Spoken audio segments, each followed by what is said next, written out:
Hello guys, जय जगन्नाथ। तो देखी पाथे सांग माने गुड मॉर्निंग। तो मॉर्निंग रे देखी पाथे आम मीटिंग गार्डन को हम पळे आसी एबे नै कि जीबी अपराजिता फूल केते सारा फुटी देखी पाथे ब्लू और धला। तो एठु 8-10टा खंडे मोर एते मिली गला आम मिनी गार्डन फूल। आ देखी पाथे केते केते बड़ हेची गुडे मंदार फूल। याको भी तुली की एबे नै कि जीबू शिव मंदिर दर्शन करिया पई। तो देखी पाथे एबे रेडी रेडी हेई जीबी टिके मेहंदी फेंदी लगेई की। तो देखी पाथे फूलटा मु तुली नेली। तापर देखी पाथे एबे मो झियो मते रेडी कर दउची।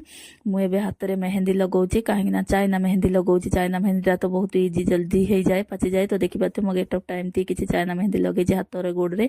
तो केमती लगुच मत तो बहुत बढ़िया लगुच सांग मैंने आपण मानक केमती लगुच देखंतु। और ग्रीन चूड़ी ता साथी तो देखी पाथे तापरे मेहंदी लगे पळे आसली मंदिर। तो मंदिर देखी पाथे केते सारा पब्लिक माय गॉड एते सारा पब्लिक। ता फिर भी आमे पब्लिक मझिरे पशिकी एबे दर्शन करछु। देखी पाथे शिवरात्रि दिन तो आपण माने जानि थे सब मंदिर मानक भिड़। तो एठी सेमती सेम तरफ थिला मंदिर भिड़। तो केमती केमती करिकी आमे दर्शन करिकी पुणी पळे आसली घर को। तो देखी पाथे रातिर आमर पूजा होजंदी ठाकुर शिव ठाकुर को आमे जागरण मंदिर रे करिलुनी आमे घरे ही करलु। तो देखी पाथे एमती किछि सखाळु आमर एमती पूजा थिला शिव ठाकुर पांच पंचमभूतर गाधेकी 5 प्रकार फूल देकी तापर दीप लगे आम घरे ही जागरण करूँ। एमती किछि आमर पूजा थिला शिवरात्रि दिन। तो आपण मानू केमती लागिला मोर शिवरात्रि दिन मिनी ब्लॉग डी। तो भल लागिथिले लाइक शेयर सब्सक्राइब करिवे संग माने।